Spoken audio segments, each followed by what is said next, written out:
Hey you, Meowkaiser coming at you today with a patch notes rundown. We also have the character preview, the new defecting system, and the supply request system, as well as the new character to all review. So we're going to start with the most exciting thing. We're going to start with the new character. So this is Aiden. He has D in Blade and D in Gun. You can play him either or. And we don't really know what these mean yet. We'll see. But so it's a little bit silly, but yeah, they made this the same color as the background, so we'll have to read it this way. So his passive skill is Energy Burn. Every third attack, burn the stamina of the enemy by 10% of Aiden's maximum stamina. If Overload is activated, Aiden recovers health for half the amount of the burnt stamina. So this is probably the first time that we have some kind of synergy with maximum stamina. That one blade stab weapon, what's it called? Hovud. Or it looks like Hofua. But yeah, that actually scales with this.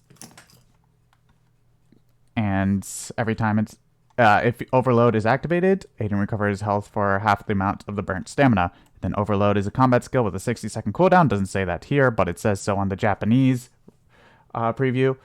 But he performs a normal attack that deals 110% damage and reduces the stamina of all enemies in the area by 15 plus his current level, and inflicts voltage drop for 15 seconds. Voltage drops, the armor of the enemy is reduced by 50% of the stamina burnt with Overload. And so, yeah, this is if you're used to how Magnus's old 1v17 worked, this is how Overload works. And you'll be using Overload on your third attack so that you can also recover half the life for every person you drop stamina on. He has a lot of sustain, and he can really pressures people's ability to move around the map by pressuring their stamina, which is a very big deal.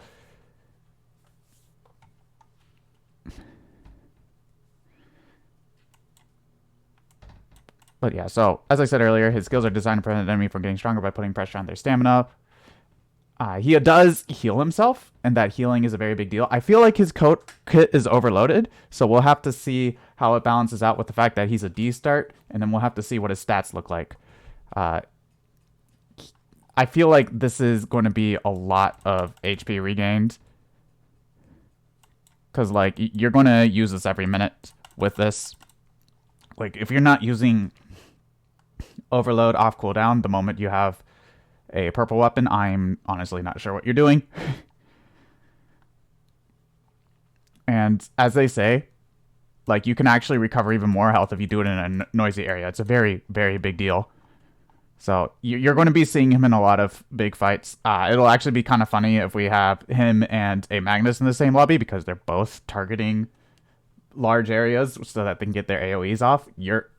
If you have both an Aiden and a Magnus in your lobby, you're probably going to want to avoid noisy areas, at least for like the first few seconds, just waiting for them to use the Overload and then come in. So that's just something to keep in mind. Other than that, very cool character. I really like his base skin more than his the first skin that he's been released with.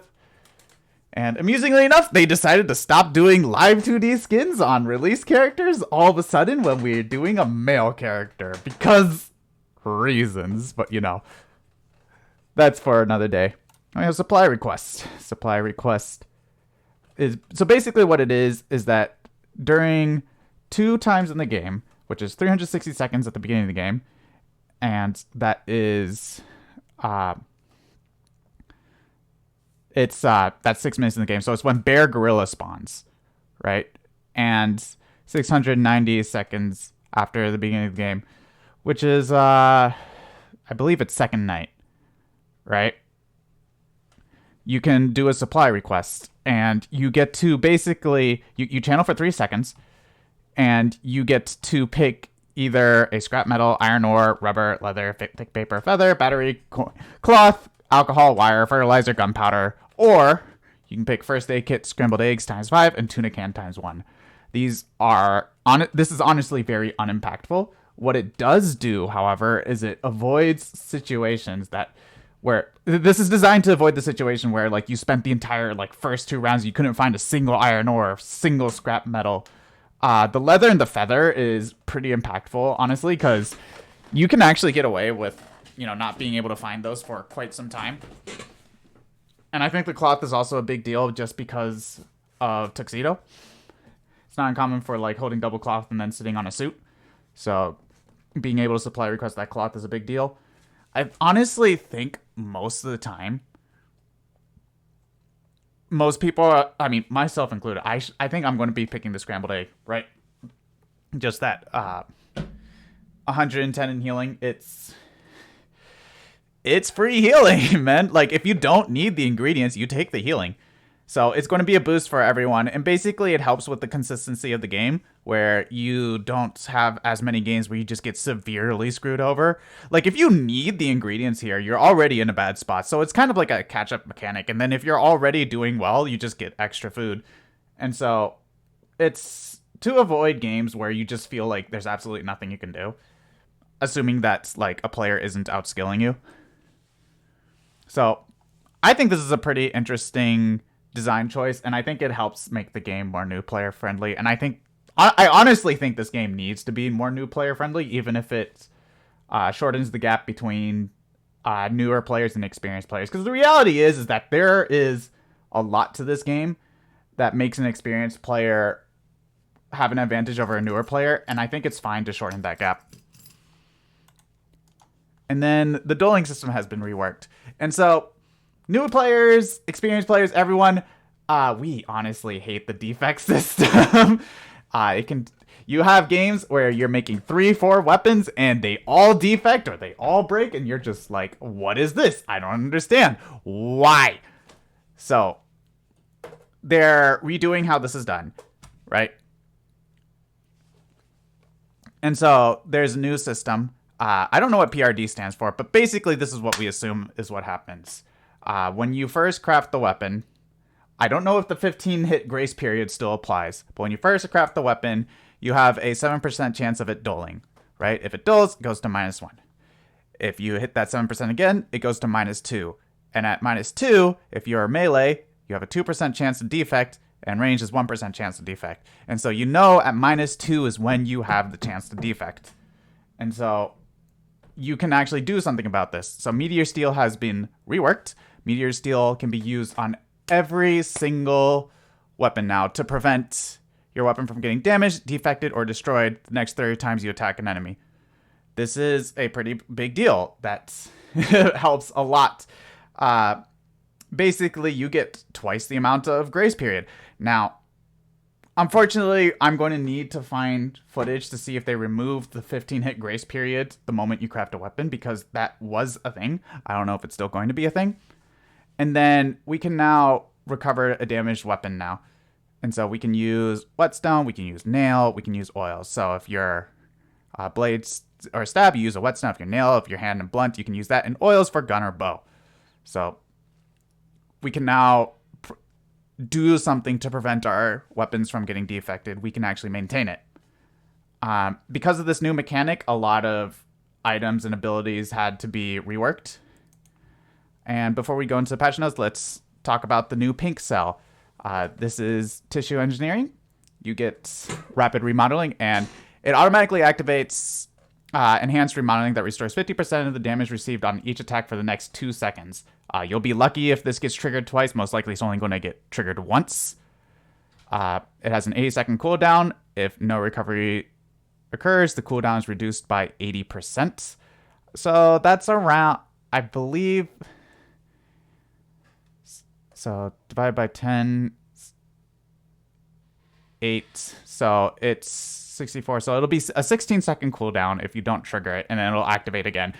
And then here's how it works. The second normal result. So you can either, every time you activate this thing, like you actually get healing off of it, you either get your attack permanently enhanced by +3 each time health is recovered with rapid remodeling, or you can have your armor permanently enhanced by +1 for each health that is recovered. And then we have the first option that you get to pick. And you can either have your character's armor enhanced by 20% of their base defense, or you can have your total items armor enhanced by 3%. This, immediately what comes to mind is Eshion, Hyunwoo, and 11. These are characters that struggle with having enough stat attack. Most notably that Eshion is actually already pretty strong. And so having this is really nice. I think he won't be able to increase his weapon power anymore using Meteor Steel. We have to test that, but I'm pretty sure that's what happens. So, and of course with this, I feel like you always pick Cloth Assimilation. Body Reinforcement, yeah, you get the early game armor, but it's like, what, 2 armor? This becomes like 3 to 6 armor later in the game. Whereas you would only take this for the early game armor, which you're probably not going to want anyways. So I have a feeling that this is actually going to be potentially busted for Eshion. We'll have to see how hard it is to activate rapid remodeling and how many times we can activate it per game. But, you know, the extra stat attack is a very big deal on Eshion, especially because he gets the extra healing. So that's something to keep in mind. I don't think you ever take armor. And the logic is that I would rather be pressuring... Like, this is something that's to scale into late game, right? And so armor gives diminishing returns as you scale into late game. However, attack gives you more returns as you scale into late game. And so I feel like we're almost always going to take attack. That being said, I don't know if this is a better late game than just going red cell. However, what this offers other than red cell is the fact that we can heal for half the damage received, like every 80 seconds. So that's a very... That's something to keep in mind. It can be very valuable. I think the only time we would ever take the permanent armor is if you're like trying it out on Bianca. I think that's something worth trying, but I don't think it's going to be that good. So we'll see. And now let's hop into the patch notes. So we're going to go into preseason. Season's going to be over. And we have another Seaside skin, because of course we do every summer. As well as Aiden getting released. And they're also adding Bernice as one of the bosses for PvE. We also have new voice packs. I'm not too caught up with that. I don't actually know which ones they're re-releasing.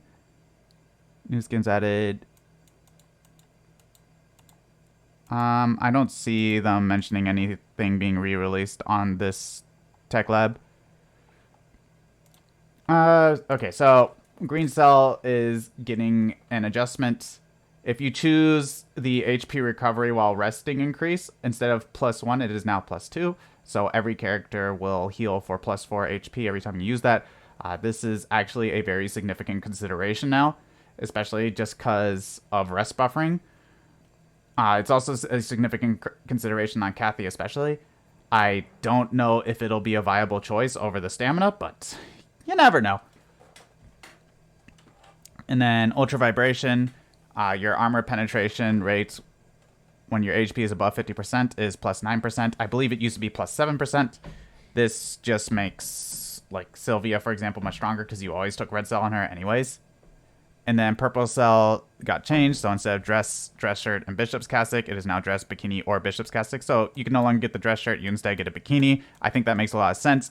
Getting the dress shirt was infinitely more powerful than getting a dress or a Bishop's Cassock for Purple Cell. And just like a third of the games, you just were playing strong. You got more benefit out of your Purple Cell than you would otherwise. So I think this is a really nice change. I already talked about this. Okay, aptitude rework. Ammo supply. So now when you use ammo supply, you get the next 3 bullets you fire after using ammo supply, they have plus 10% armor penetration. I don't know why they're doing this. It annoys me because if you look at the ammo supply win rate, it has a higher win rate than accelerate, meaning that if you're playing gun, you should be taking ammo supply. It just has a higher win rate. And now we're getting more motivation to take ammo supply. I don't know why. I already talked about supply request. And then I already talked about the rework on this. Oh, the rule of gun/bow weapons have a 10 times chance to get destroyed has been removed. Yeah, when you attack with a gun or a bow weapon with no ammo, you had a 10% chance of it getting defected or destroyed. That's no longer a thing, apparently. So that's cool.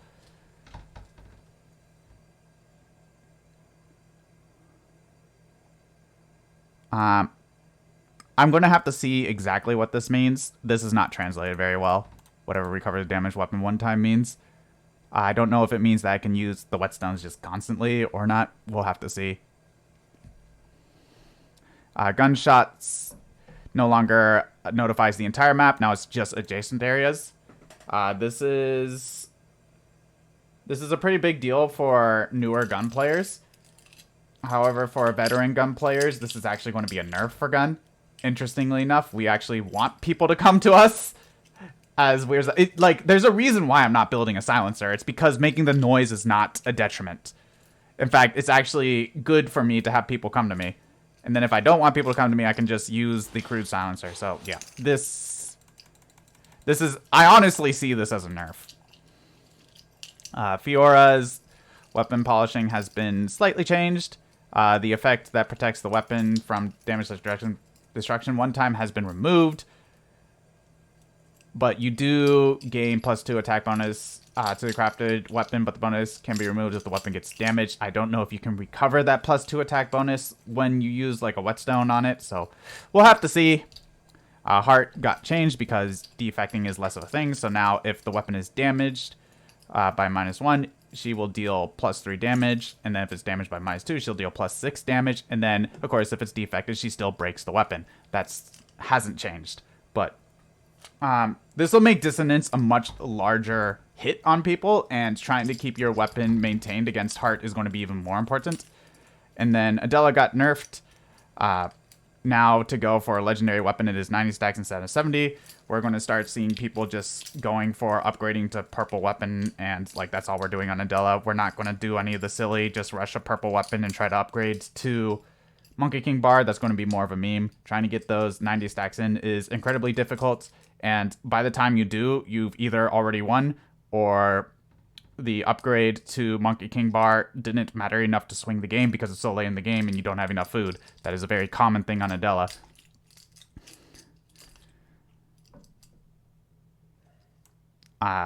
Okay, cool. I don't know why this is important, but okay, cool. Laura's Q has been buffed. It now has a 30-second cooldown, and it just deals more additional damage based on the enemy's items. So instead of 1, 2, 2, 3, 5, it's 1, 2, 3, 4, 5. I'm going to have to revisit Laura and see if she's more worth playing now that she has an ability that triggers very often. And it's not a weak ability, right? So we'll have to see. There's probably going to be a lot more utility out of Laura being able to know what's inside somebody's bag every 30 seconds. And then Sword Stopper got modified. We no longer has the automatic dual blade. Instead, damage from melee weapons is -2%. That's a very big deal. I think we're going to see a lot more Sword Stoppers. And then what else? Things with destruction immunity, they also can't get damaged. So, like Tachyon Blade, you used to be able to use Sword Stopper on it, and it would get -1. That's no longer a thing. Optical weapons cannot be destroyed, but they can be damaged/defected. And then Spartoy, the effects granted when using the whetstone has been removed. I don't know how this works with Meteor Steel. We'll have to see. I don't think it'll be do it. And then item skills have been deleted temporarily just because of the broken weapon rework. And so Dainsleaf stacking has been removed. Red Mufflers stacking has been removed. So is Meteor Gauntlet stacking has been removed. But they did say that they want to relook at these and probably come up with something interesting for them. So unfortunately, during preseason, these weapons are going to suck. Dainsleaf still deals additional damage to you because you take additional damage when you equip this weapon. And Meteor Gauntlet has low stat attack, and so does Red Muffler. So we'll have to see. PvE, Shoichi, Rio, and Dean got added. Cicella starts the game with maximum number of pain stacks. Seems like for whatever reason she needed a buff. There's new item skills that have been added. Some of them are different than the regular mode. Sky Piercer. I believe this is the same. This is new. This is not like how it works in PvP. So every 5th turn, deal 20% skill damage to all enemies. Bone Crushers, randomly gain 1 to 3. This has always been a thing. I guess it just wasn't implemented to PvP. I mean PvE. Boom, this has always been a thing. I guess they didn't implement it. Okay, so this is new. Devil's Marksman doesn't do an automatic crit. So in PvE, it does. New raise, PvE, UIX. They finally added tutorials for these, so that's nice. Now people won't be as confused.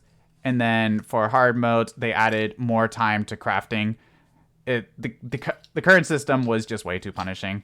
It felt like very artificial difficulty, and so hopefully this is a step in the right direction.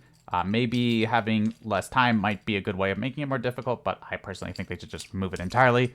That's just me. The issue of pop-up window closing automatically and finding multiple items has been improved. That just sounds like a bug fix. And then cards are arranged based off of the order of characters and teams and the type of skills. I don't know why this wasn't a thing. You would just have you would have to go and look through and figure out, okay, which cards can I match up? I don't know why that was a thing.